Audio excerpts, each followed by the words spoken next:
Polity, economics या कोई अन्य सब्जेक्ट पढ़ते वक्त आपके सामने ये कुछ शब्द हैं जो ज़रूर आए होंगे: board, authority, agency, commission, committee.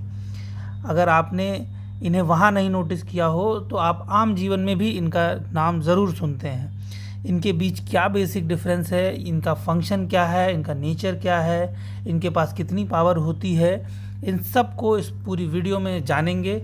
इसलिए अंत तक बने रहिए और एंड में आपको बताऊंगा किस तरीके से इन वर्ड्स का कितना महत्व होता है और कई बार एग्ज़ाम्स में इनके फुल फॉर्म डायरेक्टली पूछ लिए जाते हैं। तो चलिए शुरू करते हैं इस वीडियो को। मेरा नाम है सौरभ चतुर्वेदी और आप देख रहे हैं एडु मंथन। पहला शब्द है जो वो है बोर्ड। बोर्ड क्या होता है? ये यूजुअली स्टैट्यूटरी है और इसका फंक्शन क्या होता है? रेगुलेशन का काम करता है और पॉलिसी को सिर्फ एग्जीक्यूट करता है। पॉलिसी फॉर्मेशन में काम नहीं करता है, एग्जीक्यूशन का काम करता है। और ये यूजुअली परमानेंट बॉडी होती है और इनके पास पावर क्या होती है? मॉडरेट टू हाई लेवल होती है। एग्जाम्पल देता हूँ जिससे आपको अच्छे से समझ में आ जाएगा। CBSE, CBDT, SEBI board. CBSE जिससे आप हमेशा रूबरू हुए हैं, central board of secondary education, ये रिकमेंडेशंस देते हैं, एग्जीक्यूटिव बॉडी है ये। Central board of direct taxation. SEBI जिसके पास हाई पावर होती है, security and exchange board of India. ये अक्सर न्यूज़ में रहते हैं अपने एक्टिविटीज़ को लेके। नेक्स्ट देखते हैं टर्म जो है वो है अथॉरिटी। अथॉरिटी हमेशा स्टैट्यूटरी होगी और ये किसी पार्लियामेंट्री एक्ट के थ्रू ही बनेगा। पार्लियामेंट कोई लॉ बनाएगी, उसके थ्रू ये स्टैट्यूटरी बॉडी क्रिएट होती है। इनका काम क्या होता है? रेगुलेशंस करना और लाइसेंसिंग करना एंड इन्फोर्समेंट करना, जो लॉ बना है उसे एनफोर्स कराना। ये भी परमानेंट बॉडी होती है। इनके पास हाई पावर होती है।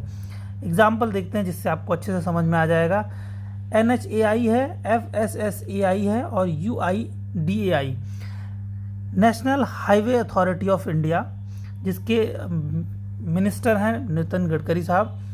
Food safety and standards authority of India, ये भी अभी दिवाली का टाइम था तो अभी बहुत न्यूज़ में थे ये। UIDAI, unique identity authority of India, जो आपका आधार कार्ड है वो यही बनाती है। इन्हीं के पास पावर है आपके आधार में कोई रूल्स एंड रेगुलेशन चेंज करने की। नेक्स्ट देखते हैं टर्म, वो है एजेंसी। एजेंसी क्या है? सिर्फ और सिर्फ एग्जीक्यूटिव बॉडी है। ये गवर्नमेंट द्वारा बनाया जाता है। ये कोई ऑलरेडी बना हुआ लॉ है, उस लॉ के तहत इन्हें, या कोई रूल है उसके तहत इन्हें पावर दी जाती है। इम्प्लीमेंटेशन का काम इनका होता है। ये ऑपरेशन करते हैं और ये इन्वेस्टिगेशन करते हैं। ये दो तरीके से काम कर सकते हैं। इनका नेचर दो हो सकता है, या तो ये परमानेंट होंगे या फिर ये टेम्परेरी होंगे। इन्हें ज़्यादातर परमानेंट बनाया जाता है, बट हो सकता है टेम्परेरी काम के लिए भी बनाया जाए। इनके पास पावर मीडियम टू हाई भी होती है। एग्जाम्पल के तौर पे देखते हैं तो आपको अच्छे से समझ में। CBI, central bureau of investigation, intelligence bureau, DRDO, रॉ, रिसर्च एंड एनालिसिस विंग। इन सब का काम आपको पता ही है, ये हमेशा न्यूज़ में रहते हैं अपने किसी न किसी काम की वजह से। नेक्स्ट हम देखते हैं कमीशन। कमीशन कॉन्स्टिट्यूशनल या फिर स्टैट्यूटरी बॉडी होती है। ये ओवरसाइट करती है, क्वासी जुडिशियल बॉडी है, एडवाइजरी बॉडी है ये।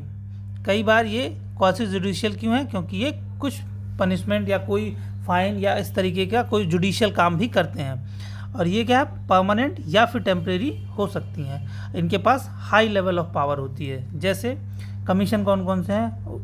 Union public service commission, NHRC, national human rights commission, law commission, Mandal commission, Sarkaria commission. जैसे पर टेम्परेरी कैसे होता है कमीशन? सरकारिया कमीशन एक पर्टिकुलर काम के लिए बनाया गया था और इसका काम होते ही ये डिसॉल्व कर दिया गया। मंडल कमीशन पर्टिकुलर टास्क था, करने के बाद उसे डिसॉल्व कर दिया गया। बट UPSC एक कॉन्स्टिट्यूशनल बॉडी है जिसे डिसॉल्व नहीं किया गया, नहीं करता, परमानेंट बॉडी है क्योंकि। नेक्स्ट है कमेटी। कमेटी मोस्टली टेम्परेरी होती है और इनका जो काम है वो एडवाइजरी होता है और ये साथ में स्टडी करती हैं, रेकमेंड करती हैं और पॉलिसीज़ ड्राफ्ट करती हैं। इनका नेचर क्या है? टेम्परेरी है। इनके पास लो पावर है, सीधी सी बात है। जो एडवाइजरी काम करते हैं, एडवाइजरी वाला काम है, उनके पास पावर्स कम होती हैं क्योंकि अल्टीमेट इम्प्लीमेंटेशन या इन्फोर्समेंट की अथॉरिटी किसी और के पास है। एग्जाम्पल देखते हैं, ड्राफ्टिंग कमेटी, बलवंत राय मेहता कमेटी और एस्टीमेट कमेटी। पार्लियामेंट्री कमेटीज जितनी हैं, बहुत सारी स्टैंडिंग और टेम्परेरी, उन सारी कमेटीज़ को आप देखेंगे तो वो एक पर्टिकुलर टाइम के लिए बनाई जाती हैं और उसके बाद डिसॉल्व करके फिर से क्रिएट की जाती हैं। तो आई होप आपको इन सारे वर्ड्स के बीच में डिफरेंस पता चल गया होगा। एक जो वर्ड आपको जिसकी स्पेलिंग अक्सर याद करने में मुश्किल होती है, मैं उसका एक सिंपल सा शॉर्टकट बता देता हूँ। आपको मिशन की स्पेलिंग तो पता ही होगी, मिशन है, मिशन में आप CUM लगा दीजिए तो COM लगा दीजिए तो बन जाएगा ये कमीशन। चलिए मिलते हैं अगली वीडियो में, तब तक के लिए जय हिंद जय भारत।